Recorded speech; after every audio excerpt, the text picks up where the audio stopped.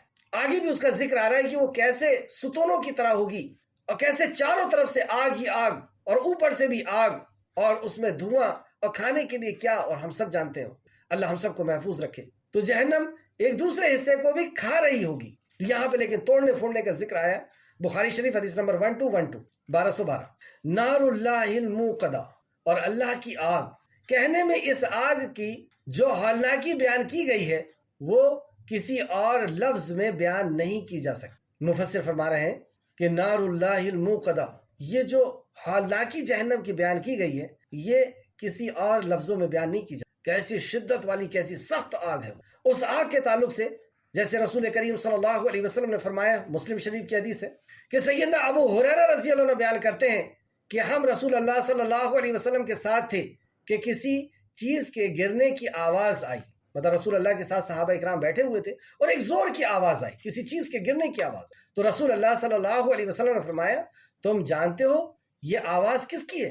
تم جانتے ہو یہ کس چیز کی آواز؟ ہم نے کہا اللہ اور اس کا رسول بہتر جانتے. تو رسول اللہ کا بھی سوال کر کے بات کرنا یا بتانا آپ کا بھی طریقہ تھا، اور اس سے سامعین یاد بھی رکھتا ہے، وہ متوجہ رہتا ہے بیان کرنے والے کے طرف، اس کا دھیان رہتا ہے، اور اس کو انٹرسٹ بھی پیدا ہوتا ہے اس سوال کے جواب کے لیے. اور رسول اللہ صلی اللہ علیہ وسلم سے بہتر معلم اور کون ہو سکتے ہیں؟ آپ سے زیادہ بہتر ٹیچر اور کون ہو سکتے ہیں جو ایسے شاگردوں کو آپ نے بنایا کہ دنیا حیران ہے وہ صحابہ اکرام کو دیکھ کر کے. بہرحال تو آپ فرماتے ہیں ہم نے کہا اللہ اور اس کا رسول بہتر جانتے. آپ نے فرمایا یہ ایک پتھر ہے جو 70 سال پہلے دوزخ میں پھینکا گیا تھا، وہ دوزخ میں گرتا رہا یہاں تک کہ اب اس وقت یہ اس کی تہ پہ پہنچ گیا. اللہ، اس پتھر گہرائی دیکھیں آپ جہنم کی کیا ہے کہ وہ پھینکا گیا تھا اور وہ گرتے گرتے گرتے گرتے 70 سال ہو گئے. کس نے بیان کیا؟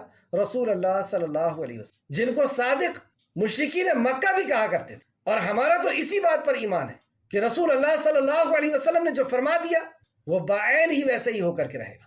یہ گہرائی ہے جہنم کی، جس جہنم سے بچنے کی ہمارے پاس کیا فکر ہے، کیا اس کے لیے جد و جہد، کیا کوشش ہے اس کے لیے. اور جہنم کے نچلے حصے میں اللہ نہ کرے، اللہ نہ کرے، کیسی شدت والی آگ ہوگی وہ. اور جہنم کے اوپر کے حصے میں بتایا گیا کہ کافر ہوگا، جہنم کے اوپر کے حصے. اور جو کافر کو یعنی کفر کرنے والا، انکار کرنے والا اللہ رب العزت کا یا مرنے کے بعد کی زندگی کا انکار کر دیا. اور جہنم میں سب سے ہلکا عذاب جسے دیا جائے گا اس کو ایک انگارہ جس کے پیر کے نیچے رکھا جائے گا، یعنی جوتی پہنائی جائے گی، انگارہ رکھا جائے گا. اس کا سر ایسا کھولے گا، چولہے کے اوپر رکھی ہوئی ہنڈی میں پانی کھولتا ہوا آپ نے دیکھا ہوگا کبھی، ایسا اس کا سر کھولے گا اور وہ محسوس کرے گا کہ سب سے سخت عذاب مجھے ہو رہا. کس نے خبر دی؟ رسول اللہ صلی اللہ علیہ وسلم نے، جو ہو کر کے رہے گی. اور مکہ کے اندر جو کچھ بھی خبریں آپ نے دی تھی کہ اب ایسا ہوگا، اب ایسا ہوگا، بعین ہی ویسا ہوا. آپ تاریخ کو اٹھا کر کے دیکھ لیں، مشرکین مکہ کو جو ڈرایا جا رہا تھا کہ تم باز نہ آئے تو یہ سب کچھ ہوگا، وہی ہوا. اور آج اس صدی میں بھی ہم دیکھ لیں کہ رسول اللہ صلی اللہ علیہ وسلم نے جو پیشن گوئی کی تھی کہ ایسا دور آئے گا، ایسا ہوگا، ایسا، وہ سب کچھ ہو رہا. 70 تقریباً علامتیں میرے پاس نوٹ ہیں، جس میں سے 67 یا 68 پوری ہو چکی. اور ایسی علامتیں، ایسی خبریں جو مکہ کے اس دور کے اندر جب یہ علامتیں بتائی گئی تھیں تب یقین آنا ناممکن تھا. ہر گھر میں ناچ گانے ہوں گے.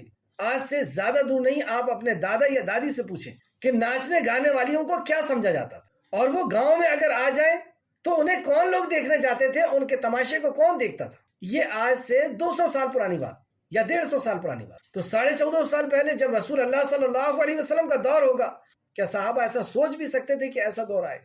لیکن آپ نے بتائی، اور ایسے کئی علامتیں بتائی جو آج پوری ہو کر کے رہے گی. تو یہ خبر بھی پوری ہو کر کے رہے گی. تو جہنم میں یہ بتا رہا تھا کہ اوپر میں وہ جہنمی ہوں گے جنہوں نے کفر کیا، اور نیچے کون ہوگا؟ نیچے منافقین ہوں گے. منافق وہ جو کہتا تو ہے کہ میں مومن ہوں، میں ایمان والا ہوں، لیکن اس کے عمل بتاتے ہیں کہ اس کے عمل کیا ہے. اللہ ہم سب کو محفوظ رکھے. تو یہ مسلم شریف کی حدیث ہے جو 70 سال تک پتھر گرتا رہا. مسلم شریف حدیث نمبر 2844 نوٹ کریں اور اس کے ریفرنس کو چیک کریں گے. سیدنا سمرہ بن جندب رضی اللہ عنہ بیان کرتے ہیں رسول اللہ صلی اللہ علیہ وسلم نے فرمایا آگ ان میں سے بعض کے ٹخنوں تک، مطلب جو جہنمی رہیں گے ان کے بعض کے ٹخنوں تک ہوگی، اور بعض کے گھٹنوں تک اور بعض کی کمر تک اور بعض کی ہسلی تک پہنچ جائے. ایسی بھی آگ کی گھاٹیاں ہوگی جہاں سے وہ گزرے گا اور جہاں پر وہ رہے گا تو اس طریقے سے آگ میں وہ ڈوبا ہوا. اے اللہ ہم سب کو اس جہنم کی آگ سے آمین. مسلم شریف حدیث نمبر 2845. سیدنا ابو ہریرہ رضی اللہ عنہ بیان کرتے ہیں رسول اللہ صلی اللہ علیہ وسلم نے فرمایا تمہاری یہ دنیا کی آگ جہنم کی آگ کے مقابلے میں گرمی اور ہلاکت خیزی میں 70واں حصہ ہے. کسی نے کہا یا رسول اللہ جلانے کے لیے تو یہ ہمارے لیے دنیا کی آگ ہی کافی تھی, مطلب ہمیں جلا کر کے راکھ کر دینے کے لیے, جلا کر کے تباہ کرنے کے لیے یہ دنیا کی ہی آگ کافی تھی, پھر 70 گنا تیز. تو رسول اللہ صلی اللہ علیہ وسلم نے فرمایا ہاں لیکن آتش دوزخ تو اس سے انتہائی حصہ تیز ہے اور اس کا ہر حصہ اس دنیا کی آگ کے برابر ہے. یعنی ہر حصہ 70 حصے اور ہر حصہ دنیا کی آگ کے برابر ہے, تو یعنی 70 درجے 70 گنا زیادہ تیز وہ آگ ہے جو جہنم کی آگ ہے. اللہ ہم سب کو محفوظ رکھے. بخاری شریف حدیث نمبر 2365, مسلم شریف حدیث نمبر 2843. وہ ایسی جہنم ہے کہ جس نے دنیا میں کبھی غم اور پریشانی نہیں دیکھی, کبھی بیماری نہیں دیکھی, کبھی تنگ دستی نہیں دیکھی, اسے اگر ایک گوتا لگایا جائے گا جہنم کا اور اس سے پوچھا جائے گا کہ کیا تمہیں, اور جنت سے نکال کر کے بھی اگر اس کو گوتا لگایا جائے تو وہ کہے گا کبھی میں نے راحت اور سکون نہیں دیکھا. ایسی جہنم کہ صرف وہ گزار کر کے نکالا گیا ہے, وہ پچھلی راحت اور سکون کو بھول جائے. اور جنت بھی ایسی جنت کہ جو زندگی میں تنگی اور پریشانی میں رہا, کبھی اس نے سکون نہیں دیکھا, لیکن اس کو جب جنت پہ سے گزارا جائے گا اور اسے کہا جائے گا کہ پچھلی زندگی میں کیا تو نے کبھی تنگی اور پریشانی دیکھی ہے, وہ ساری تنگی اور پریشانی بھول جائے گا اور کہے گا کہ مجھے کبھی تنگی اور پریشانی نہیں. ایسی وہ جنت ہے اور جہنم بھی ایسی سخت ہے. مسلم شریف, یہ میں نے مفہوم بیان کیا حدیث کا, مسلم شریف حدیث نمبر 2807. تو یہاں پر حطمہ کے تعلق سے بات ہو رہی تھی اور اس آگ کو اللہ رب العزت نے جلایا ہے. آیت نمبر 7 التی تطلع علی الافئدہ, جو دلوں تک پہنچ جائے گی. اس کے پہلے بھی ہم نے جہنم کی ہولناکی پڑھی جو اسکن کو جلائے گی, کیونکہ سینس اسکن میں ہوتا ہے, ہماری کھال میں ہوتا ہے درد کا احساس, تو کھال جلائی جائے گی. تو اللہ رب العزت ہر چیز پر قادر ہے. یہاں پر ایک اور خبر دی جا رہی ہے کہ جو دل ہے محفوظ جگہ میں رکھا جاتا ہے, یہ آگ وہاں تک پہنچ, کیونکہ بظاہر یہ عمل لگ رہا ہے کہ زبان کا ہے, تانا دینا, غیبت کرنا, دوسرے کے عیب ڈھونڈنا اور بے عزت کرنا, یہ بظاہر زبان کا لگ رہا ہے, زبان کا نہیں ہے, لیکن یہ دل سے آیا ہے. رسول اللہ صلی اللہ علیہ وسلم نے فرمایا جسم کے اندر ایک گوشت کا لوتھڑا ہے, اگر وہ بہتر تو سب پورا جسم ہے, تو وہ خراب ہو گیا تو پورا جسم خراب, یعنی وہ زبان کو آرڈر دے گا اور زبان پھر عمل کرے. تو یہ دل کو جلائے, یہ آگ دل تک پہنچے. آیت نمبر 8 بے شک وہ آگ ان پر ہر طرف سے بند کر دی جائے گی, یعنی ایسی سخت تو ویسی تنگ جگہ میں انہیں ڈالا جائے گا کہ ایک ایک جگہ میں کئی لوگ زنجیروں میں جکڑ کر کے ڈالے جائیں گے, اور نیچے بھی آگ ہے, اوپر بھی, اور دائیں اور بائیں بھی, اور اوپر سے ان کو بند کر دیا. ویسی ہمیں کمرے کے اندر بند کر دیا جائے تو کیا حالت ہوتی. اللہ ہم سب کو محفوظ رکھے. اور یہ ہو کر کے رہنا ہے. یہ اس کلام کی بات ہے جو 1450 سال سے چیلنج ہے اور قیامت تک چیلنج ہے کہ اس کی ایک بات کو غلط ثابت کر کے دیکھو, اور ہر قسم کی باتیں اس کے اندر ہے. بس جسے یقین آ گیا وہ خوش قسمت ہے. جس نے یقین کر لیا, اللہ سے مانگ لیا یقین کو کہ اللہ مجھے یقین دے دے, توفیق دے دے ایمان کی, اور توفیق دے دے مجھے ایمان عطا کر دے, اور جسے ایمان مل گیا وہ تو خوش, اور جس نے انکار کر کے اور اسی روش میں رہا تو وہ تو تباہ اور برباد ہے. اللہ ہم سب کو محفوظ رکھے. تو بے شک وہ آگ ان پر ہر طرف سے بند کر دی جائے گی. فی امد ممددہ, لمبے ستونوں میں وہ آگ ہوگی, مطلب وہ آگ ستونوں کی طرح ہوگی, لمبے ستونوں کی طرح, اور اس آگ کے اندر اس کو ڈالا جائے گا. اس صورت کا خلاصہ اخلاقی عیب کے بارے میں بتایا گیا, اور اخلاقی عیب کہ دوسروں کے عیب ڈھونڈنا, تانا دینا, اور جب کسی کا کوئی عیب ڈھونڈتا ہے, تانا دیتا ہے, غیبت کرتا ہے, تو گویا کہ وہ اپنے آپ کو بڑا سمجھ رہا ہے, یعنی تکبر ہے اس کے, اپنے آپ کو بہتر سمجھ رہا ہے, اور دوسرے کو وہ حقیر سمجھ رہا ہے. یہ ایسا جرم جو جرم اکثر و بیشتر کسی نعمت کے مل جانے کی وجہ سے آتا ہے اگر ایمان نہ ہو. یہاں پہ اس نعمت کا ذکر کیا گیا دولت آ جاتا تو انسان یہ سمجھتا ہے کہ میں بہت قابل ہوں, میں نے کمایا ہوں, میری ڈگری کی وجہ سے, میری صلاحیت کی وجہ سے. وہ بھول جاتا ہے کہ یہ دینے والا اللہ ہے, ورنہ اس سے بڑی ڈگریوں والے بھی گھوم رہے ہیں, اس سے بڑی صلاحیت والے, اس سے زیادہ محنت کرنے والے وہ سڑک بنا رہے ہیں, ہم سے کئی گنا زیادہ محنت کرنے, ہم سے کئی گنا زیادہ ڈگریوں والے. تو یہ دولت اللہ رب العزت کی عطا ہے, وہ جس کو چاہتا ہے عطا کرتا ہے, ورنہ دیکھیں آپ بڑی بڑی دولت والے، ان کو بولنا نہیں آتا ٹھیک سے، کوئی علم نہیں ان کے پاس، لیکن اللہ کی عطا ہے، وہ جسے چاہے عطا فرما. تو یہ جب مل جاتا ہے تو وہ اپنے آپ کو بہتر سمجھتا ہے اور دوسرے کو حقیر سمجھتا ہے. یا تو شہرت اسے مل جائے، مقام اس کو اونچا مل جائے. اس کا توڑ کیا ہے؟ یہ کیسے ختم ہوگی یہ بیماری ہمارے دلوں کے اندر سے بھی کیسے ختم؟ تو وہ موت کی یاد، مرنے کے بعد کی زندگی کا یقین، حساب و کتاب کا یقین. اور یقین نہ کیا تو پھر ویل اور ہلاکت اور حطمہ اسے بتایا گیا کہ اللہ نے آگ جلائی اور اس آگ کی تپش یہ، اور اس کے اندر تم ڈالے جاؤ. یہ نصیحت ہے. ماننا ہے تو مان لو، اور نہیں ماننا ہے تو کل حشر کے میدان میں تمہیں یاد دلا دیا جائے کہ تمہیں خبر دے دی گئی تھی. ایسا نہیں تھا کہ تمہیں خبر نہیں دی گئی ہے، تمہیں بتایا گیا تھا. یہ جرم ہے. کسی کی عزت سے کھیلنا، کسی کو حقیر سمجھنا اور اپنے آپ کو بڑا سمجھنا، یہ جرم ہے. تمہیں بتا دیا گیا لیکن تم نے نہیں مانا. اور اللہ رب العزت نے ہدایت کے کئی ذرائع رکھا ہے. پچھلی کلاس میں ہو گئی ہے مختصر طور پہ کہ ہمیں اس نے پیدائشی مسلم بنا کر کے پیدا کیا، فطرت پہ پیدا کیا، لیکن ہماری سنگت نے، یعنی ہمارے ماں باپ نے ہمیں جیسا چاہا ویسا بنا دیا. پھر اس کے بعد صحیح اور غلط کی تمیز اللہ رب العزت نے رکھی ہے ہمارے اندر. یہ بھی ہدایت کا ایک ذریعہ اللہ رب. اور تیسرا، آفاق کے اوپر یعنی دنیا کے اوپر بے شمار اللہ رب العزت کی نشانیاں کہ ہم جان لیں اپنے رب کو. اور اس کے بعد چوتھا، انبیاء علیہ السلام کا سلسلہ، وحی کا سلسلہ، کتابوں کا سلسلہ. اور یہ ساری گواہیاں ہمارے سامنے ہیں، یہ ساری چیزیں ہمارے سامنے ہیں. اور کل حشر کے میدان میں ہم کچھ نہیں کہہ پائیں کہ ہمیں خبر نہیں تھی، ہمیں پتہ نہیں تھا. اللہ ہم سب کو محفوظ رکھے، آمین یا رب العالمین. سورہ فیل. اب دولت کا اگر غرور ہے تو ایک بہت بڑے دولت مند کا اللہ رب العزت نے ذکر بتایا کہ اللہ رب العزت کیسا تباہ اور برباد کر دینے پر قادر ہے. جس دولت کے غرور میں آ کر کے ہم لوگوں کی حق تلفیاں کرتے ہیں، اخلاقی برائیاں جو پیدا ہوتی ہیں دولت کی وجہ سے، تو ہمارے پاس کیا دولت ہوگی جیسے ابراہ کے پاس تھی. تو ابراہ کے ایک واقعے کی طرف اللہ رب العزت نے نشاندہی کی اور مشرکین مکہ کو بتایا کہ یہ اللہ کا گھر ہے اور اللہ رب العزت اس کی حفاظت کرنے پہ قادر ہے. اور جب یہ واقعہ پیش آیا تو مشرکین مکہ نے کئی دنوں تک شرک نہیں کیا تھا. وہ کہنے لگے کہ واقعی یہ اللہ رب العزت ہی کر سکتا ہے. یہ لات عزا اور منات کے بس کی بات نہیں تھی ابراہ کے لشکر کو اس طرح تہس نہس کر. جیسے کوئی مشرک جب کسی ناؤ میں پھنس جائے اور تیز آندھی آئے، چاروں طرف سے اب وہ ڈوبنے والا ہے، تو وہ کسی مخلوق کو نہیں پکارتا، وہ خالق کو پکارتا. وہ بھول جاتا ہے اپنے شرک کو، اپنے باطل معبود کو، کیونکہ اس کا اصل ذہن کام کرتا ہے کہ نہیں، اس مصیبت سے یہ لوگ نہیں بچا سکتے. جب ہاسپٹل میں ڈاکٹر جواب دے دیتا ہے اور وہ یہی جواب دیتا ہے کہ بس اب اوپر والے سے دعا کرو، وہ بھی اشارہ کرتا ہے اور یہ بھی چاہتا ہے صرف اللہ سے. تو یہ واقعے کی طرف ان کی نشاندہی کی گئی کہ یاد کرو وہ واقعے کو کہ کیسے بچایا تھا اللہ رب العزت نے تمہیں. تو واقعہ اس طرح ہے. بسم اللہ الرحمن الرحیم، اللہ کے نام سے جو رحمان اور رحیم ہے. اے نبی صلی اللہ علیہ وسلم، کیا آپ نے نہیں دیکھا کہ آپ کے رب نے ہاتھی والوں کے ساتھ کیا کیا؟ کیونکہ یہ واقعہ زیادہ دور نہیں تھا. کہا جاتا ہے کہ آپ صلی اللہ علیہ وسلم کی ولادت سے 50 روز قبل یہ واقعہ پیش آیا، یعنی اسی سال جس سال رسول اللہ صلی اللہ علیہ وسلم کی ولادت ہوئی اسی سال کا یہ واقعہ ہے. اور اس کو عام الفیل کا واقعہ بھی کہتے ہیں، یعنی اس دور میں کیلنڈر تو تھا نہیں. تو اسی واقعے سے وہ لوگ تاریخ کا اندازہ لگاتے تھے، سالوں کا اندازہ لگاتے تھے کہ اچھا عام الفیل اس کے اتنے دن بعد، اس کے اتنے سال بعد، اس طریقے سے اندازہ لگاتے. تو یمن کے علاقے میں حبشی حکمران تھا جو حبشہ کی حکومت میں ایک طور سے گورنر تھا، لیکن بعد میں اس نے خود مختار حکومت کا قیام کر لیا، یعنی برائے نام اس نے خود اپنے آپ کو بادشاہ مقرر کر دیا. اس کا تعلق یمن سے تھا، اس کا نام ابراہ تھا، اور یمن میں اس نے ایک کلیسا بنایا. مطلب جو اصل بادشاہ تھا اس کی طرف خبر پہنچائی کہ میں ایک کلیسا بناتا ہوں. اور کلیسا بنانے کی اس کی نیت یہ تھی کہ لوگ عرب جاتے ہیں، خانہ کعبہ جاتے ہیں اور وہاں طواف کرتے ہیں، عبادت کرتے ہیں اور اس کو بہت اونچا اور مقام مانتے ہیں، اور اس وجہ سے ان لوگوں کی بھی عزت ہوتی ہے. کیونکہ مکہ والے جب کہیں تجارتی سفر لے کر کے جاتے تھے شام وغیرہ، سیریا وغیرہ اور دوسرے ملکوں میں، تو ان کی بڑی عزت ہوتی تھی. اچھا عرب سے آ رہے ہیں، مکہ سے آ رہے ہیں.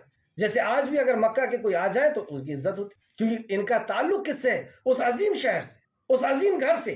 تو وہاں کے اگر کوئی مؤذن بھی آ جائے، وہاں کے امام آ جائیں، بڑی عزت. تو اسی طریقے سے ان کی بڑی عزت ہوتی تھی اور پورے ملک کے لوگ وہاں پہ جاتے تھے ثواب کی نیت سے، آستھا کے ساتھ، عقیدت اور محبت کے ساتھ. تو اسے ایک جلن جیسی پیدا ہوئی ابراہ کو. تو اس نے یہ خیال کیا کہ میں ایک کلیسا بناتا ہوں اور پوری دنیا میں اعلان کروں گا کہ اب حج کرنے یہاں ہوگی اس کلیسا، تاکہ ہمارا آرتھک استھتی بھی جو ہے اچھی ہوگی، دولت بھی ملے گی، چاروں طرف سے لوگ آئیں گے تو پیسہ بھی ہم کمائیں گے اور عزت الگ ملے گی. تو اس نے خود اپنے طور پر کلیسا بنایا اور اعلان کروایا کہ اب حج ادھر نہیں ادھر کرنے آ جاؤ، جیسے کچھ بدتمیزوں نے بامبے میں بنا لیا۔ کیا ہو سکتا ہے ایسا؟ جس گھر کو اللہ رب العزت نے آباد کروایا، جس کی، اور آپ یہ بھی جانتے ہیں کہ خانہ کعبہ کا جو ہے لے آؤٹ کیسے ہوا تھا، کس نے ابراہیم علیہ السلام کا رخ کیا تھا وہاں؟ وہ اللہ رب العزت۔ اللہ رب العزت نے ابراہیم علیہ السلام کہا کہ ایسی وادی میں جاؤ جو غیر ذی زرع ہو، اور اس وادی کو ڈھونڈتے ڈھونڈتے ڈھونڈتے ڈھونڈتے ابراہیم علیہ السلام پہنچے اور کہا کہ ہاں یہی وہ جگہ ہے جہاں پہ میلوں دور تک نہ پانی ہے، نہ پرندہ ہے، نہ جانور ہے، نہ کوئی وہاں سبزہ ہے، یا نہ کوئی گھاس اور پھوس ہے، یہی وہ جگہ ہے جہاں پہ اللہ رب العزت نے مجھے حکم دیا ہے۔ اور پھر جب ابراہیم علیہ السلام نے اپنے بیوی اور بچوں کو اسماعیل علیہ السلام کو چھوڑ دیا، اور جب وہ بڑے ہوئے تو اللہ رب العزت نے ابراہیم علیہ السلام کو حکم دیا، اور پھر وہاں جا کے جب خانہ کعبہ کی تعمیر ہوئی، یہ پہلا گھر تھا جو اللہ رب العزت کی عبادت کے لیے بنایا گیا، اور اوپر سے ایک بادل آیا، اور اس بادل کا سایہ جہاں پر پڑا تھا، دیکھیے شہر آباد ہوتے ہیں نا، شہر آباد اوپر سے دیکھ کر کے لوگ کرتے ہیں، یہ سائنس اللہ رب العزت نے ہزاروں سال پہلے بتایا کہ یہ شہر کو ڈیزائن کرنا ہے اور اوپر سے ڈیزائن کیا جا رہا ہے، اور وہ بادل آیا اور بادل کا جہاں جہاں پرچھائی تھی وہاں پر لے آؤٹ کیا گیا، وہاں پر سراخیں گڑائی گئی، اور پھر وہاں پہ کھدائی شروع ہوئی، اور پھر وہ تعمیر کیا گیا۔ ایک بڑا واقعہ۔ تو بتانا مقصد یہ ہے کہ جس کو اللہ رب العزت نے بنوایا، جو توحید کی بنیاد پر بنایا گیا، اس کو شرک کی بنیاد پر یہ ہٹا دینا چاہتا۔ کلیسا میں کیا ہوتا ہے؟ شرک ہوتا ہے، اور یہ چاہتا تھا کہ پوری دنیا کے لوگ آ کر کے اب حج یہاں، لیکن اس نے دیکھا کہ اس کا کوئی اثر ہوا نہیں دنیا میں۔ یہ عقیدت اور محبت تو اللہ ڈالتا ہے، ہر کسی کے دل میں تمنا ہوتی ہے کہ میں کاش خانہ کعبہ کا دیدار کر لوں، میں کیسے پہنچ جاؤں، سالوں انسان دعا کرتا ہے کہ اللہ مجھے وہاں تک پہنچا دے۔ یہ محبت، یہ عقیدت، یہ اللہ کی طرف سے ہوتی ہے۔ کیا اس ابرا کی وجہ سے ہو جاتی؟ تو بہت خوبصورت بنایا اس نے، بہت عالیشان بنایا، اعلان کیا، لیکن کوئی اس کا نتیجہ نہیں نکلا۔ اب نتیجہ نہیں نکلا تو اس نے ارادہ کیا کہ میں ایسا کرتا ہوں، خانہ کعبہ کو توڑ دیتا ہوں۔ اب جب خانہ کعبہ ٹوٹ جائے گا تو پھر لوگ ادھر ہی آئیں گے۔